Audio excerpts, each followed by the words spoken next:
हम लोग colligative properties पढ़ रहे थे और हम लोग को 4 कॉलिगेटिव प्रॉपर्टीज पढ़ना था। फर्स्ट था relative lowering in vapour pressure, elevation in boiling point, depression in freezing point and osmotic pressure. ये चारों हम लोग कंप्लीट कर लिए थे और चारों में एक पार्ट कॉमन था, डिटर्मिनेशन ऑफ मोलर मास, यानी कि चारों में हम लोग एमबी का वैल्यू के लिए फार्मूला डिराइव किए थे और एमबी का वैल्यू निकाल रहे थे। यहाँ एक नया टॉपिक है एबनॉर्मल मोलर मास। इसका मतलब क्या हुआ? एबनॉर्मल का मतलब ही होता है जो नॉर्मल नहीं है, तो मोलर मास भी जो नॉर्मल नहीं होगा उसको एबनॉर्मल कहा जाएगा। अब यहाँ थोड़ा सा अटपटा लगता है कि नॉर्मल नहीं होगा, इसका क्या मतलब? जैसे आप बता सकते हैं ग्लूकोज का मोलर मास कितना होता है? 180 ग्राम पर मोल। लेकिन अगर किसी कॉलिगेटिव प्रॉपर्टी से आप ग्लूकोज का मॉलिक्यूलर मास वैल्यू निकाल रहे हैं और वो 180 की बजाय 160 हो जाए या 180 के बजाय 200 हो जाए, तब उस मोलर मास के वैल्यू को एबनॉर्मल मोलर मास कहते हैं। यानी डिफिनेशन क्या निकल गया? If the observed molar mass, observed molar mass का मतलब the molar mass obtained from colligative property, if the observed molar mass is different from actual molar mass, then the molar mass is called abnormal molar mass। यानी कि अगर कोई molar mass का value अपने observed molar mass और actual molar mass दोनों अलग अलग हैं, तब उसे हम लोग एबनॉर्मल मोलर मास कहते हैं। लिखिए, फिर इसके रीजन के बारे में बात करेंगे। लिखिए, if the observed molar mass, if the observed molar mass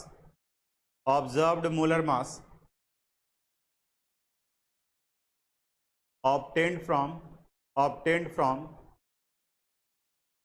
colligative properties, obtained from colligative properties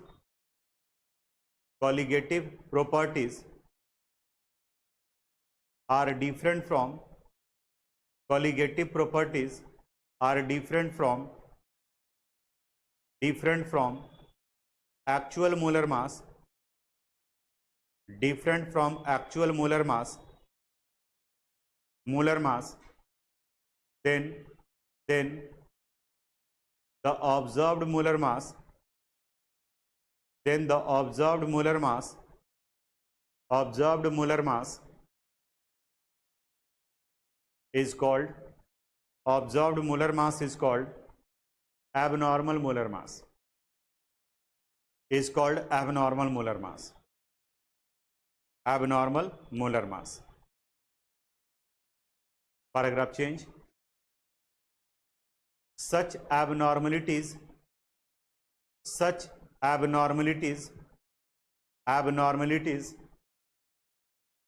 arises, such abnormalities arises due to dissociation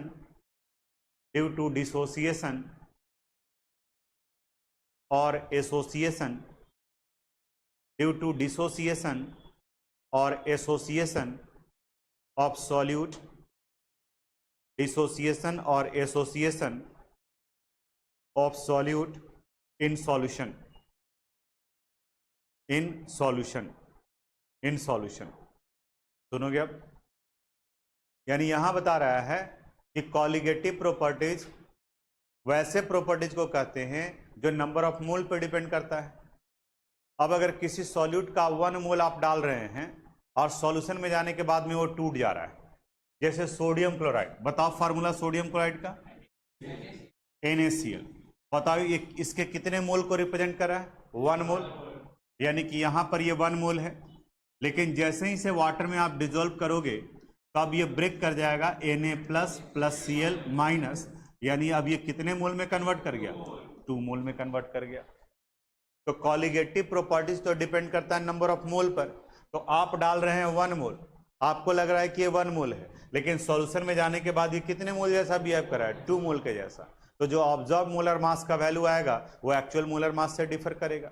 यानी जितने आयोनिक कंपाउंड हैं जो आयोनाइज करता है उसके केस में ऑब्जर्व मोलर मास और एक्चुअल मोलर मास अलग अलग आएंगे। वहीं अगर आप डाल रहे हैं 2 मोल, जैसे अगर मान लें कि बी कोई केमिकल सब्सटेंस है, इसका 2 मोल डाल रहे हैं, लेकिन सॉल्यूशन में जाने के बाद ये कंबाइन कर गया, 1 मोल में कन्वर्ट कर गया। देखो ये आगे का मोल होता है, यहाँ ये कितने मोल को रिप्रेजेंट कर रहा है 2, और यहाँ कुछ नहीं है, इसका मतलब ये कितने मोल को रिप्रेजेंट कर रहा है 1 मोल।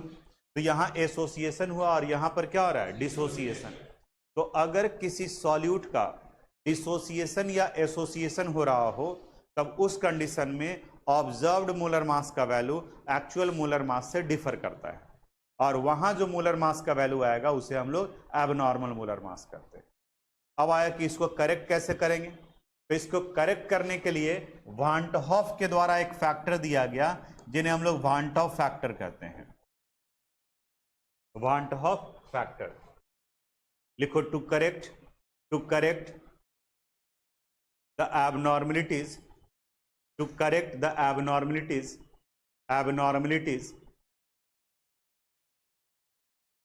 a factor I was introduced,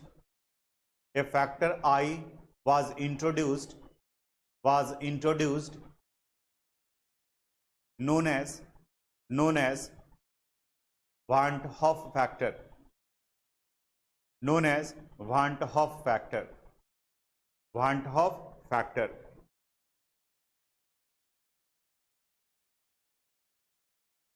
on putting the value, continue इसी में, on putting the value of Van 't Hoff factor, on putting the value of Van 't Hoff factor, we get the following relation.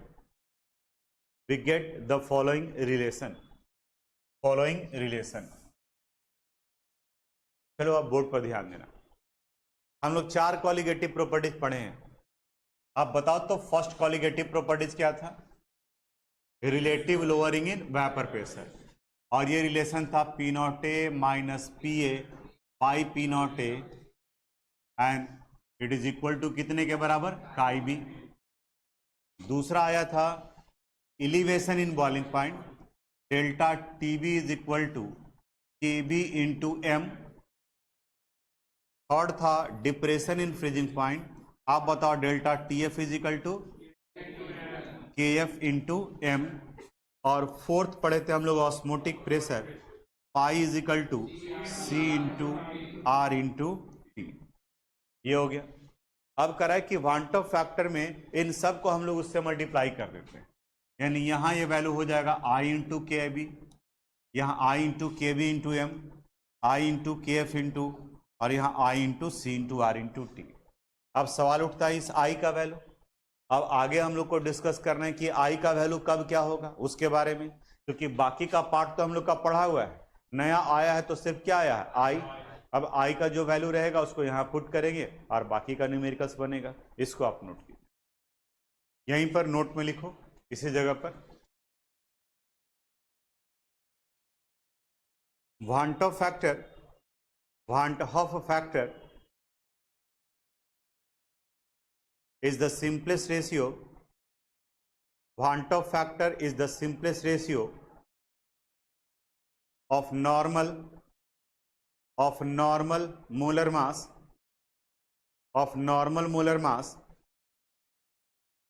and observed molar mass.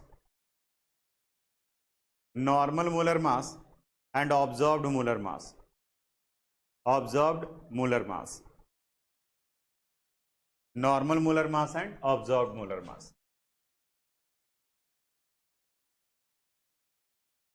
That is I is equal to normal molar mass, यानी कि जो होना चाहिए formula से, और observe molar mass यानी जो colligative property से निकाल रहे हैं। इसे कई जगह पर एबनॉर्मल मोलर मास भी लिखा रहता है, ऑब्जर्व्ड मोलर मास। नोट कर लीजिए आप भी।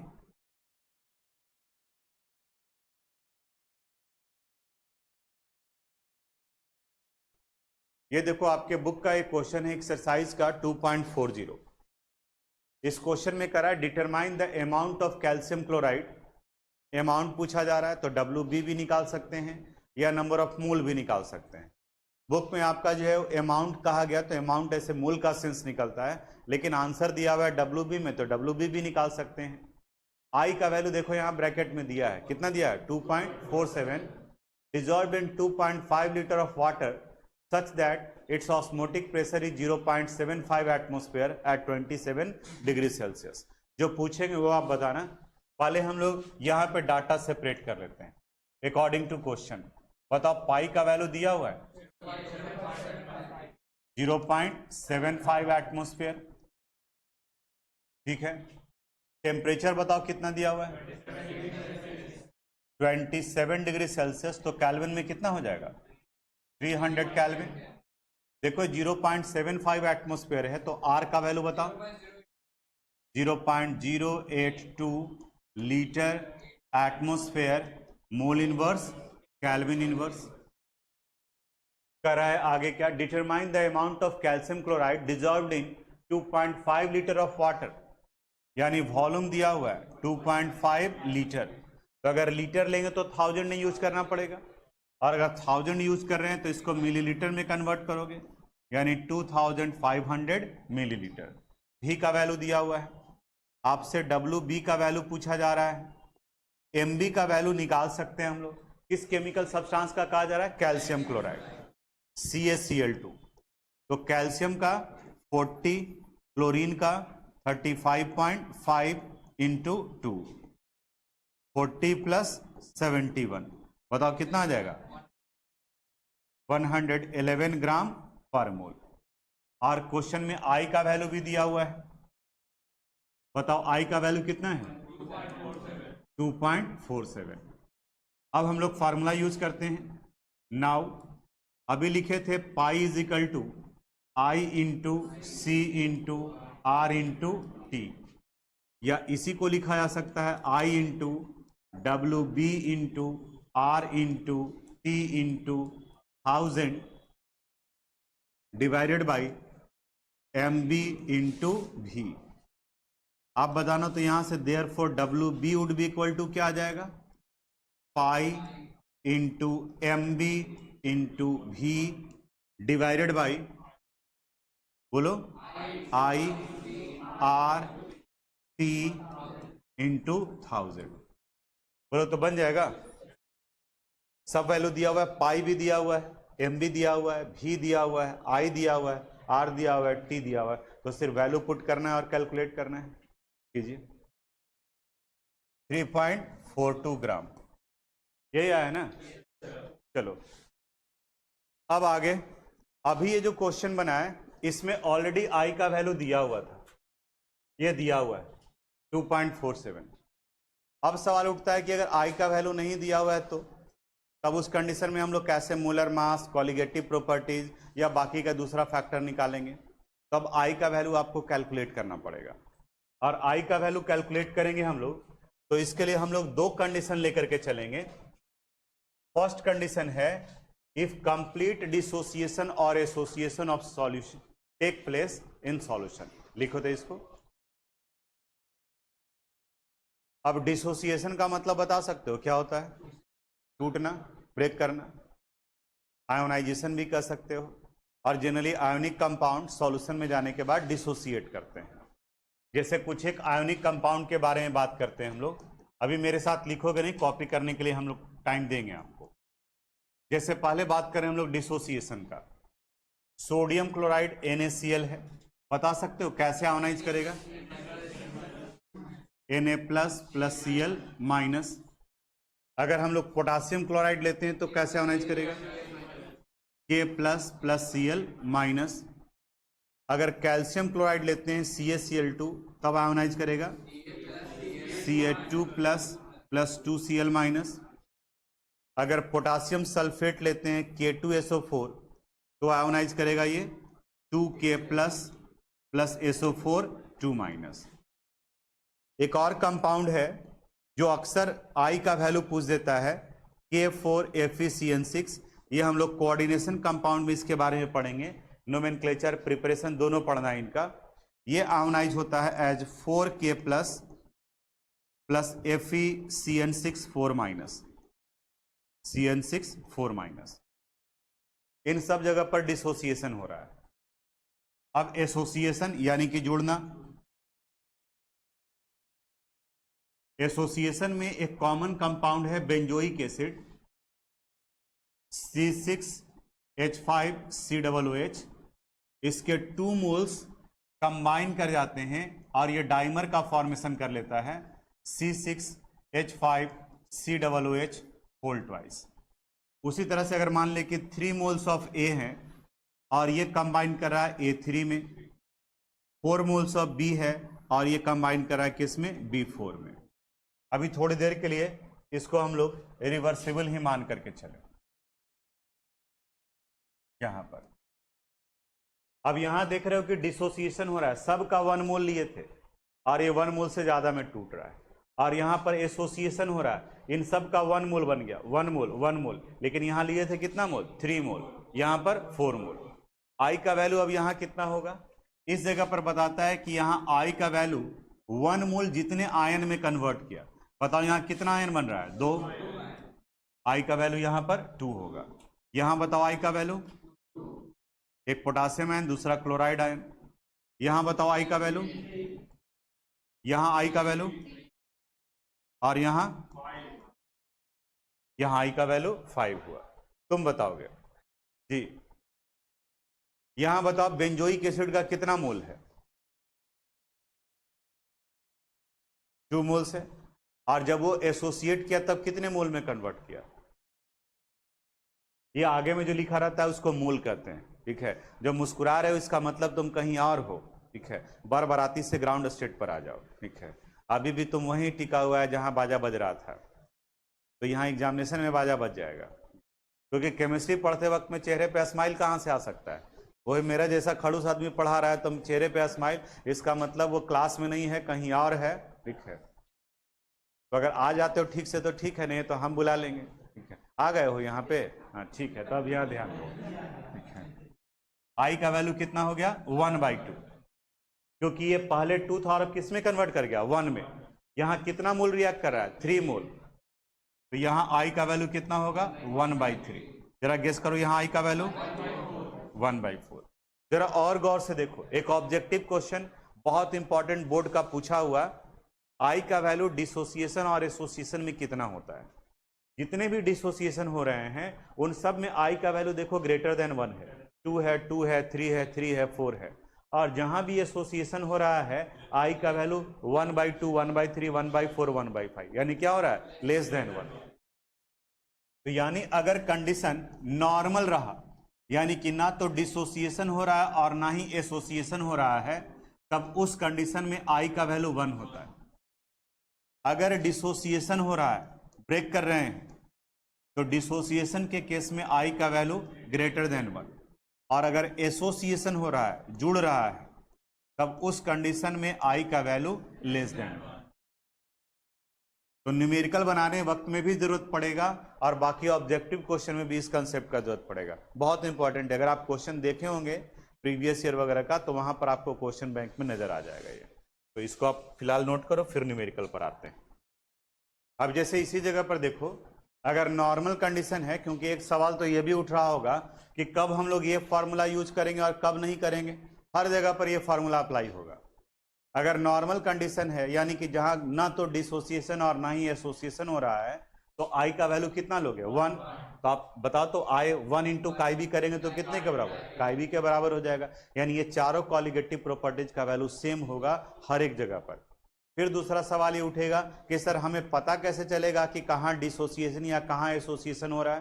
क्वेश्चन ध्यान से पढ़ोगे, वहां पर आपको क्लू दिया रहेगा। जैसे इस वाले क्वेश्चन को जो भी हम लोग सोल्व किए, देखो यहां पर ऑलरेडी आई का वैल्यू क्या था, दिया हुआ था, तो यहां नहीं सोचने का जरूरत पड़ा। इसके बाद का क्वेश्चन आपके एनसीईआरटी बुक का ही है। ये क्वेश्चन देखो एनसीईआरटी बुक का है, एक्सरसाइज का क्वेश्चन नंबर 2.41। बोर्ड पर देखना थोड़ा सा, हम हिंट्स देंगे। यहां कर है determine the osmotic pressure of A solution prepared by dissolving 25 milligram of K2SO4 in 2 liter of water at 25 degrees Celsius, assuming that it is completely dissociated। समझ में आया? ये क्या हो रहा है, डिसोसिएट कर रहा है। अब आप बताओ डिसोसिएट कर रहा है तो आई का वैल्यू 1 होगा, ग्रेटर देन 1 होगा या लेस देन 1, ग्रेटर देन 1। दूसरा करा कंप्लीटली डिसोसिएटेड, कंप्लीटली डिसोसिएटेड तो अभी लिखे भी थे, अगर ध्यान दिए होगे तो आप बता सकते हो K2SO4 बताओ कैसे डिसोसिएट करेगा, 2K प्लस SO4 2 माइनस। तो बताइए तो यहां पर आई का वैल्यू कितना हो गया, 3, मिल गया ना आई। तो दो क्वेश्चन हम लोग डिस्कस किए, पहले वाले में आई का वैल्यू ऑलरेडी गिवन था और दूसरे वाले में आई का वैल्यू नहीं दिया हुआ था लेकिन फॉर्मूला दिया हुआ था, तो उसको ब्रेक करके हम लोग निकाल लिए। अभी ये कंप्लीट डिसोसिएशन है, पार्शियल डिसोसिएशन भी आएगा, वो हम लोग आगे डिस्कस करेंगे। फिलहाल अभी इस क्वेश्चन को हम लोग सोल्व करते हैं। देखिए तो डाटा सेपरेट करेंगे हम लोग, बोर्ड पर ही देखो, prepared by dissolving 25 milligram, WB का वैल्यू है 25 मिलीग्राम, तो इसको किस में कन्वर्ट कर लेते हैं, ग्राम में। तो 25 इंटू 10⁻³ ग्राम, ये हो गया। ऑफ K2SO4 MB K2SO4 है, बताओ फार्मूला पता है तो मोलर मास निकल जाएगा, बताइए पोटासियम का एटॉमिक मास, ये सब याद रखिएगा नहीं तो एग्जामिनेशन में वहीं अटक जाओगे। K2SO4 का मोलर मास नहीं दिया रहेगा, आपको जिंक तक का एटॉमिक मास वैल्यू याद रखना है, 30 तक का। यहां पोटासियम का 39 इंटू 2, सल्फर का 32, ऑक्सीजन का 16 इंटू 4। देखो तो ये वैल्यू कितना आ गया, 72 प्लस 32 प्लस 64, ऐड करेंगे कितना आएगा वैल्यू, बोलो 174 ग्राम पर मोल। MB निकल गया। MB के बाद में इन 2 लीटर ऑफ वाटर,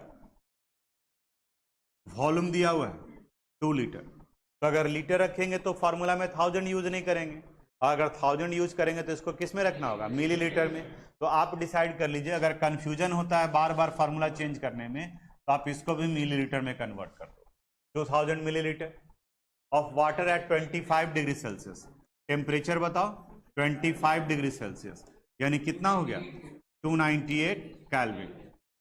अब R का वैल्यू ये डिपेंड करेगा पाई के यूनिट पर, अगर पाई को आप बार में निकालना चाह रहे हैं तो 0.083 और एटमॉस्फेयर में निकालना चाह रहे हैं तो 0.082। एनसीईआरटी में जो बनाया है वो एटमॉस्फेयर में निकाला है, तो वहां पर बताओ आर का वैल्यू क्या लेके चलेंगे, 082 litre atmosphere mole inverse kelvin inverse. और किन का वैल्यू निकालना है, पाई का। अब पाई के लिए फॉर्मूला यूज करो, pi is equal to I into WB into R into T into 1000 divided by MB into V। अब देखिए क्या क्या वैल्यू दिया हुआ है, आप बताओ तो I का वैल्यू दिया हुआ है, ये पता है, WB का वैल्यू, R का वैल्यू दिया हुआ है, टेम्परेचर पता है, मोलर मास पता है, वॉल्यूम पता है, निकल जाएगा पाई का वैल्यू, नोट कर लीजिए। तो अभी तक हम लोग जो बात कर रहे थे वहां कंप्लीट डिसोसिएशन और एसोसिएशन हो रहा था। अब सवाल उठता है कि अगर पार्शियल डिसोसिएशन और एसोसिएशन हो रहा हो तो उस कंडीशन में हम लोग कैसे निकालेंगे वैल्यू, पार्शियल यानी कि उसका कुछ पार्ट डिसोसिएट किया कुछ नहीं किया। जैसे याद करो क्लास 11th में आप इक्विलिब्रियम पढ़े थे, और इक्विलिब्रियम में भी पढ़े थे हम लोग, इलेक्ट्रोलाइट के बारे में पढ़े थे, साल्ट के बारे में पढ़े थे, एसिड के बारे में पढ़े थे, बेस के बारे में पढ़े थे, a strong acid weak acid, a strong base weak base. तो स्ट्रॉन्ग उन्हें कहा जाता था which completely ionised, weak acid और वीक बेस उन्हें कहते थे which partially ionises to give H+ and OH- ion. तो यहाँ पर भी कुछ सब्सटेंस पार्शियली डिसोसिएट और एसोसिएट करेंगे, तब उस कंडीशन में आई का वैल्यू कैसे निकालेंगे, बाकी का कौन कौन सा पार्ट होगा वो अब हम लोग को डिस्कस करना है। आप भी टॉपिक लिखिए कंडीशन 2 जैसे स्क्रीन पर दिख रहा है, तो इसके बारे में देखिए, in such condition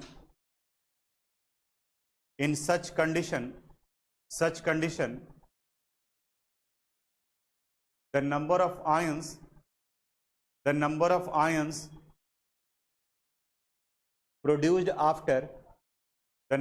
ions produced after produced after dissociation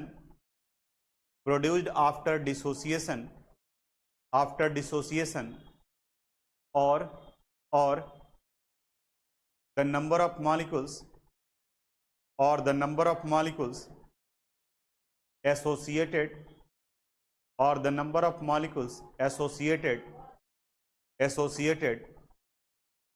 give the value of n, a small n, give the value of n in place of I, give the value of n in place of I, paragraph change. The value of I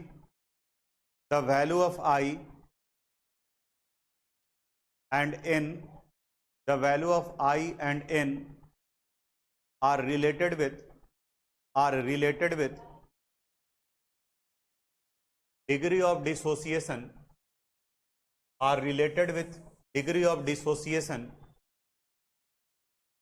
or association, degree of dissociation or association as follows. Degree of dissociation or association as follows.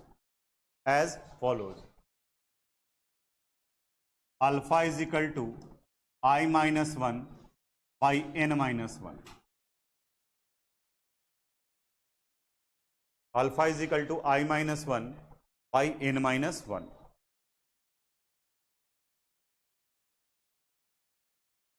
n minus 1.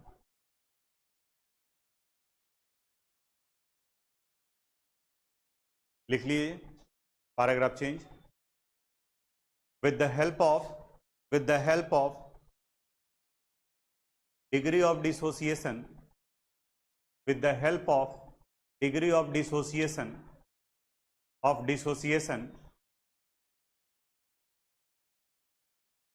can determine the value of dissociation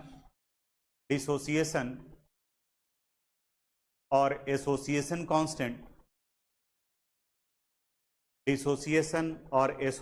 constant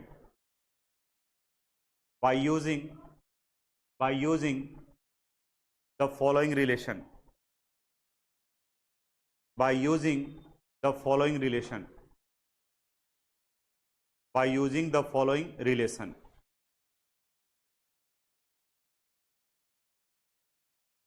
K is equal to C into alpha square by 1 minus alpha.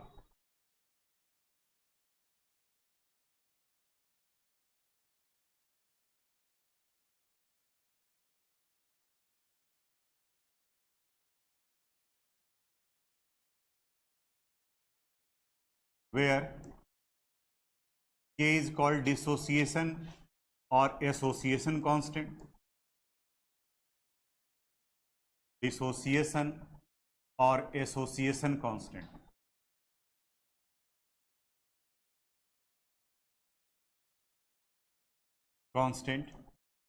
यहां C represent कर रहा है molar concentration यानी molarity को. वैसे molarity को हम लोग कैपिटल M से भी रिप्रेजेंट करते हैं,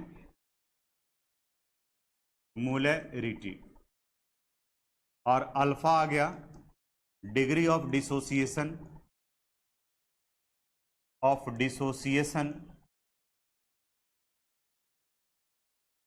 और एसोसिएशन.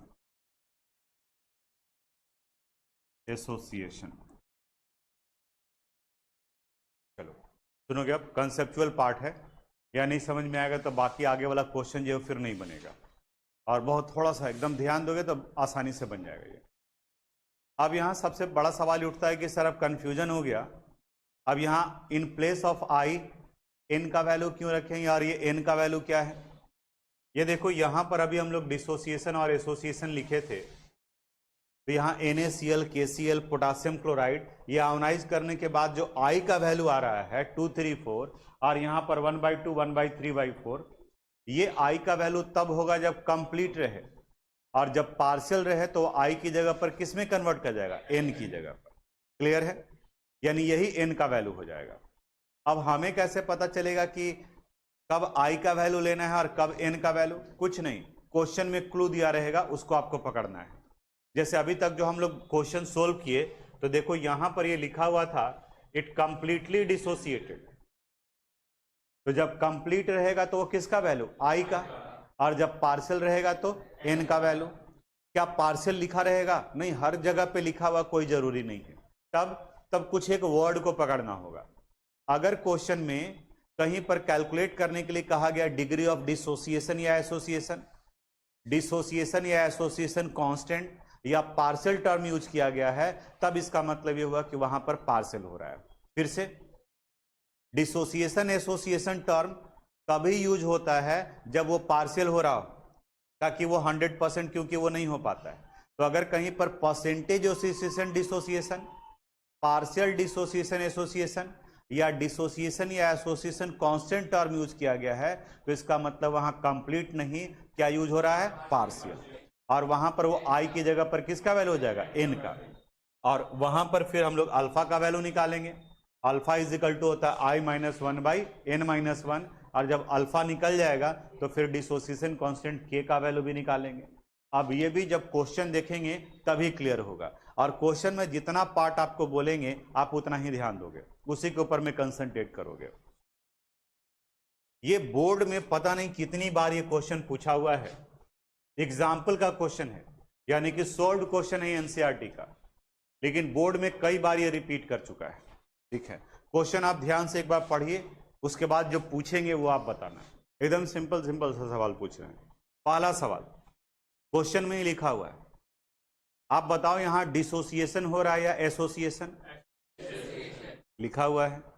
दूसरा सवाल, यहां कंप्लीट एसोसिएशन हो रहा है या पार्शियल, कैसे पता चला? क्योंकि यहां देखो, यहां लिखा हुआ है percentage association. It form dimer. Dimer का मतलब क्या हुआ, दो यूनिट एक दूसरे के साथ में मिल गए हैं। तो अगर दो यूनिट एक दूसरे के साथ में मिल गए हैं, तो अगर कंप्लीट एसोसिएशन होता तो आई का वैल्यू 1/2, और यहां पर दो यूनिट मिल गए और पार्शियल हो रहा है तो किसका वैल्यू हो जाएगा, एन का, और वो वैल्यू कितना होगा, 1/2। अब देखो डाटा सेपरेट करते हैं, यहां पे आसानी से बनेगा। बुक में ये सोल्व किया हुआ क्वेश्चन है, लेकिन वो जो मेथड यूज किया है उसमें स्टूडेंट उलझ जाता है। हम यहाँ जो बता रहे हैं आसानी से बिल्कुल आपको समझ में आएगा क्या करना है, कैसे। जो इस जगह पे क्वेश्चन में करा है 2 gram of benzoic acid is dissolved in 25 gram of benzene, shows a depression in freezing point equal to 1.62 Kelvin. Molar depression constant for benzene is 4.9 Kelvin kilogram mole inverse. What is the percentage association of acid? यानी किसका value निकालने के लिए करा है, alpha, वही है ना डिग्री ऑफ डिसोसिएशन, और परसेंटेज करा है, यानी कि जो अल्फा का वैल्यू आएगा उसको 100 से मल्टीप्लाई कर दोगे, परसेंटेज में कन्वर्ट कर जाएगा। अब देखो तो अल्फा का वैल्यू निकालने के लिए हमें क्या चाहिए, आई और एन। एन तो पता चल गया 1/2 है, तो दूसरा क्या आपको निकालना है, आई। अब आई को हम लोग कॉलिगेटिव प्रॉपर्टीज से निकालेंगे। देखिए कैसे निकालेंगे। जो अकॉर्डिंग टू क्वेश्चन आप बताओ एन का वैल्यू कितना है, 1/2। क्यों 1/2 है, ये डाइमर का फॉर्मेशन कर रहा है, इसके दो यूनिट एक दूसरे के साथ में मर्ज कर जा रहे हैं, एन का वैल्यू है। WB का वैल्यू बताओ कितना है, 2 ग्राम। मोलर मास बेंजोइक एसिड है C6H5COOH, बता सकते हो कितना होगा, 122 ग्राम पर मोल। डिसॉल्व किया जा रहा है तो मास ऑफ सॉल्वेंट WA का वैल्यू बताओ कितना, 25 ग्राम।